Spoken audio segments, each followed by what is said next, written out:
In 1909, one of the most unfortunate souls to ride the seventh stage of the Tour de France was a man by the name of Octave Lapisse. The road was a newly designed loop called the Circle of Death. The stage was only 326 kilometers long, about 210 miles, no problem, right? But it included 7 new mountain passes, 7 long cols. During the stage, Octave looked at the tour officials riding in the car and screamed in pain, "You are savages. You are murderers for designing the road this long and this hard." I can only imagine this scene, the riders suffering in a red zone, grasping for air, hurting from lactic acid, and besides them, the race officials riding comfortably in a car, enjoying the spectacle with wine, sausage, and cheese. Let's just say it wasn't any beer exchanged that night. Octave would go on to win the 1909 Tour. His career, like so many, were cut by the events of World War I, where he perished on the battlefield fighting as a pilot. He is immortalized on the statue on top of the called the Tourlamet, the Circle of Death's highest mountain, grasping for air just over the top. The Tourmalet in the Circle of Death was introduced in a tour at the suggestion of Alphonse Steens, a friend of a race organizer Henri de Grange. De Grange disagreed with including the mountains in the tour, deeming them as impassable, dangerous, and full of bears. Yet he agreed to send his friend on a reconnaissance mission. Alphonse hired a Pyrenean driver who drove him the first 16 kilometers of the Tourlamet before the road became impassable. He was stubborn and continued on foot, hiring a shepherd boy to guide him. As the darkness fell, the shepherd boy turned back, and Alphonse made it all the way to the top, half frozen alive, with his clothes wet, waist high in snow. He was near death, thinking to wait until dawn, but decided to descend in darkness. At some point in this dramatic situation, he heard voices. "Who is it?" the voice stated. "Who is it, or I'll shoot?" The journalist responded, "I am Alphonse. I just came over the Tourlamet." The man recognized the name and told Alphonse everyone was searching for him and that he was safe. The next day, Alphonse telegraphed his friend, the Tour de France organizer, saying, "I passed the Tourlamet. Very good route, perfect for cycling." Misleading, despicable, lies, historical. Mythical climbs create champions. In 1991, Greg LeMond led the Tour. He attacked on the bottom only to be chased by someone who was thought not a threat, as he could not climb, neither survive the tough, long climbs. The rider's name was Miguel Indurain, as he slowly clawed back to LeMond and dropped him towards the top of Col de Tourlamet. At the end of the stage, he was more than 2 minutes ahead. The new champion was born. Considering what we have witnessed today at the individual time trial, are we about to witness the birth of the new champion on the mythical slopes of the Tourlamet, ending the curse of the Frenchman? Will the entire France carry Alaphilippe to victory tomorrow, giving him wings on the brutal 19-kilometer slopes? The Tour de France preview, stage 15, the mighty slopes of the Tourlamet. Hi guys, this is the preview of the stage 15, the Tourlamet. Today was just amazing, right? As we find out from the recap of the stage that I'm going to record a little bit later on. But this is about tomorrow's mountain stage, a brutal, fast, quick stage leading up to the top of a mythical Col de Tourlamet with so many stories. Okay, the stage is only 117 kilometers long. Perfect conditions. It's going to be 83 and sunny. The stage should be super fast and super punchy. It's going to be super tactical. The first 50 kilometers looks pretty flat. Probably teams are going to try to put men in an early break. I'm expecting a regular polka dot fight. All right. Typical guys, Wellens, De Ghent, CCC is probably going to be represented in the early break. 1T. Just curious if this is a stage for Ciccioni, right? Like in a Giro. Nibali, usually I would pick him, but he states today. Today there was a news that he has a stomach flu, so we'll see. Rui Costa, okay. Maybe somebody from Confidi's team. Warren Barguil might go. Dylan Tunis, maybe Fabio Aru, right? Those are the guys that can climb, but they're far enough from in the general classification. The big question of the day is Ineos, right? The big question of the day is tactics. I'm expecting Ineos to go to the front very early. And during the first climb of the day, Col du Soulor, already control the tempo.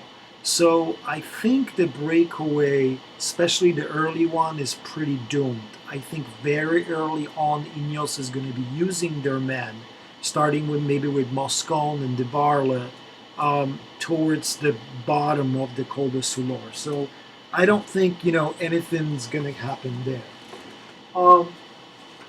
I'm just bringing up my my notes here. Col de Soulor, right?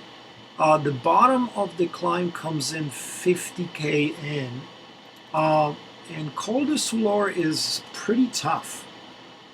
It's kind of, I'm looking at the stats. It is 12 kilometers, 11.9 kilometers. On Strava, it has it at 12 kilometers. But it's 7.8% on the average gradient, which is actually pretty tough. Now, the profile is always deceiving that they're giving us. So again, I went to GPS, I went to do some stats on different sites. I went to Strava, and it's kind of deceiving because the first kilometers are actually not that tough. So first 1, 2, 3, 4 kilometers are actually pretty easy. So we've got gradients are 5, 6.5, 6, 7. So not too bad for the first 4 kilometers. Now the next 7 kilometers is where you could make the difference, start dropping the riders, because the next kilometers, kilometer 6 is 9%. 7, 8.5, 8.5, 7.5, kilometer 9, 8.5, 10, 8, 11, 7.5, and finally kilometer 12 is 8%. So The next 7 kilometer section towards the top is pretty steep, pretty regular, windy road, and Ineos is probably going to make it hard there. Okay, the descent is very technical. From all I found out on the internet, the second part of it includes several 90-degree and 100-degree turns. But most importantly, it has like those double turns, right? There I counted 4 or 5 double turns, so left, right, left, left. And this is going to be where the road gets really tight and where all these teams, especially when the peloton is going to be together, the big group is going to have to be careful, right? Remember what happened with Ineos on one of the stages that Alaphilippe attacked. So, it's going to be really interesting how this is going to go. I'm expecting Ineos to do the work all the way on the descent as well, especially on the second part, because they have some very good descenders like Kwiatkowski to kind of lead the Ineos train through those corners. So through the valley, on the descent and through the valley into the bottom of the mythical Tourlamet, it's going to be probably all Ineos team without De Koning doing pretty much anything. Okay. Now the Tourlamet comes, and this is where the real game is going to start, right? This could play out in several different ways, but what I'm expecting is Team Ineos hits the bottom of a climb really hard and starts using their second part of the team, their stronger guys. Now, the question here remains, how strong is Team Ineos compatible with the other previous teams on the Sky team in previous years? We saw their man kind of dropping off early, so I'm just really curious how somebody like Wout Poels is doing, right? Kwiatkowski looks pretty strong, but they're going to need that the Wout Poels to kind of provide, the support and the legs towards the later parts of the Tourlamet when Kwiatkowski drops off. So I'm expecting Kwiatkowski to pick up on the lower slope of Tourlamet to the middle, right? And depending on how Wout Poels is doing, to finish up the end for the leaders. The Tourlamet is 19 kilometers long. People say, I looked at the message boards, I looked at the pictures and all of that, and people say this is actually the easier side of the Tourlamet, which is pretty crazy because it averages 7.4%, and 7.4% are kind of deceiving.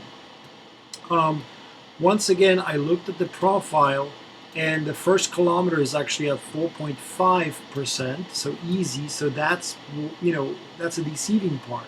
Okay. It has 3 distinctive hard parts. Basically, it gets harder the higher you go, with the hardest part about a 1.5 kilometers from the finish. So it has a 3 kilometer, first section that's hard, has a 3 kilometer section between kilometer 13 and kilometer 10 to the finish, to the top, right? It averages 8%. So this could be a difference maker right there already. Then between 8 kilometers to go and 5 kilometers to go, by the way, they're finishing right on top of the Col de Tourlamet, so there's no descent. There's a 3 kilometer section that averages 8.5%, which is actually steeper. The hardest part of this climb comes right at the end. 1.5 kilometers to go to the finish. The entire 1.5 kilometers averages 10.5% with 11 and 12% pitches. So definitely there's going to be a lot of single riders coming into the finish, right? There's going to be separation there. This could be where the tour could be partially won or lost, okay? So the biggest question, how strong is Alaphilippe, and whether Geraint Thomas can take time away on a short, punchy stage from Alaphilippe. I mean, I feel like we always constantly ask questions about Alaphilippe, like we asked about Armstrong, like we asked about Indurain or Le Mans, right? We always like make up these excuses. Is he a strong time trialist? Can he survive a medium mountain stage? What about him on a 7 kilometer stage of Planche de Belle? How is that compared to, how is the 7 kilometers compared to the Alpine giants, right? So this is just gonna, question, a question, a question. But it seems like Alaphilippe so far answered a biggest question today. He is up for the fight. I mean, I know what Ducanic Quick Step is saying. I know what Alaphilippe has been saying, that I'm going to take it day by day. But this could be France's best chance to end the French drought, 35 years. So that is the question for tomorrow. Okay, how long, um, you know, whether Alaphilippe can stay with Geraint Thomas. Team tactics. Okay, I'm thinking Ineos is going to control again all day. I'm thinking on a foot of Tourlamet, they're going to start using up some of their better guys. Okay, I think Whirlpools is going to drop early. I don't think he's as strong as in previous years. I think Kwiatkowski will try to set up attack from Bernal. Bernal is quite further right. He's right now. Bernal is fifth in overall. He's 2 minutes and 52 seconds behind. So he will be the man to attack. So Ineos is probably going to set up Bernal for attack, and I don't think that Quick Step Deconic is going to react to Bernal going. He may take a couple of other guys with him, but this is going to be the place. Probably that second steep section between 8 and 5 kilometers is going to be where Bernal is going to go, or one of the guys is going to go. For the Koenig, they only have one climber other than Alaphilippe, Mas. Mas lies fourth in a GC, really impressive. But Mas is going to be the top domestique for Alaphilippe. So if Bernal go, Mas would probably go with Bernal as well. Or take over the top of and set the normal tempo, right? Not kind of chasing Bernal, but setting a regular tempo for Geraint Thomas. Now it's going to be really interesting tomorrow. Once Bernal goes and gains a minute, what does Geraint Thomas do? Right? Whether he takes over from Mas, from Deconic Quick Step, or other team, and goes kind of in a chase of his own glory, right? It's going to be interesting tactics. So Deconic with Mas is probably going to control what Bernal does, okay? And Alaphilippe is going to stay behind Thomas's wheel. He's going to shadow him all day long, and he's just going to wait for that final 1.5 kilometers to see if he can respond to Thomas's attacks. Now, the final kilometer and a half actually, kind of supports Alaphilippe's, skill set, right? Because he's better, he's more powerful puncher climber on those 1.5 kilometer short climbs, as he proves, as he proved countless of times in Ardennes Classic, Liège-Bastogne or Flèche Wallonne. So this is going to be interesting. Another team that's really interesting, that I'm really interested to see what they do, is going to be Movistar. Okay, I suspect that Movistar is thinking about a long-range attack from somebody like Landa or somebody like Valverde. I'm not sure if they're going to go on the early climb. Okay, because just the sheer speed of the tempo set by Ineos. But if they don't go on Solor, they're definitely going to set somebody up on the lower slopes of Tourlamet and Landa or Valverde, but I think Landa is going to be the guy who's going to go early, right? Who could go on lower slopes? I think also Daniel Martin could go on lower slopes of Tourlamet. I think Pinot, I think Badred, maybe Adam Yates towards the middle fancies the attack. All of these guys are kind of right now within 3.5 and 5 minutes behind. So they really need, if they're thinking not about a GC placement, but winning the tour, they really need to go. Okay? I'm really curious about Richie Porte. He did a pretty good time trial today, but Richie is 15th at 4 minutes and 44 seconds. What is he going to do? Is it going to be lower slopes of the Tourlamet, the middle slopes, or is he just going to shadow, Geraint Thomas and Movistar, right? I'm really curious about Quintana's forms, right? Is Quintana going to shadow everybody or just attack in the middle of the Tourlamet to try to go for glory and to get time back? All right. What about Jakob Fuglsang? Right? Didn't have a really good time trial, lost a lot of time. 4 minutes and 30 seconds now deficit to Alaphilippe. So, I'm really curious about what Fuglsang and Astana will do too. My favorites for tomorrow, I'm thinking for stage favorite, I'm looking at one of those guys who surely is going to try to attack in the middle of the Tourlamet, either the first or the second steep section. And I'm not expecting whoever tries from the early breakaway to survive. I think it's just going to be more of a Solor thing, like Tim Wellens is going to go out, and Ciccioni maybe is going to try to go out to get points, but nobody's probably going to survive to the end of the finish on the mighty Tourlamet.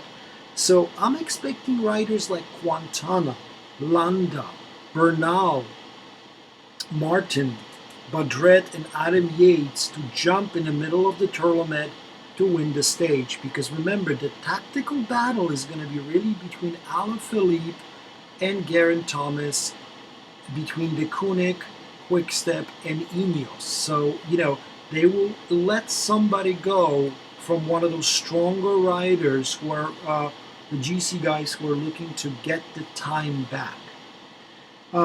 So I'm going to say that Bernal wins tomorrow.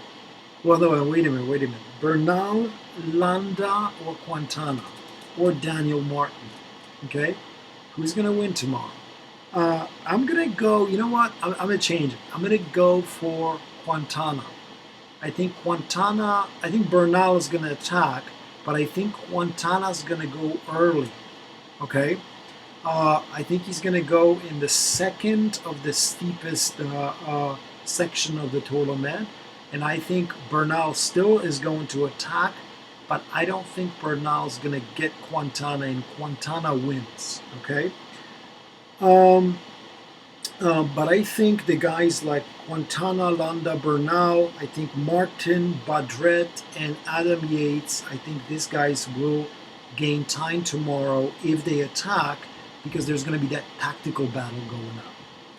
All right, this is it, guys. Thank you very much. If you liked the video, if you like all the stories, let me know. Comment below. I'm going to be doing this previews for the rest of the tour, and hopefully this will become a regular thing as a cycling channel. If you like the video, hit like, subscribe, and hopefully you'll get to watch tomorrow with me and just be really excited about what's going on. We have a potential surprising tour winner. Not only a potential surprising tour winner, but the guy who may finally end the curse of the Frenchman. So keep watching and keep riding out there. Beautiful weather out, so I'm going to go for a spin. I'm probably going to do about 25-30 miles today before it gets super hot tomorrow. Okay, thanks guys. Take care. Hopefully you enjoyed it.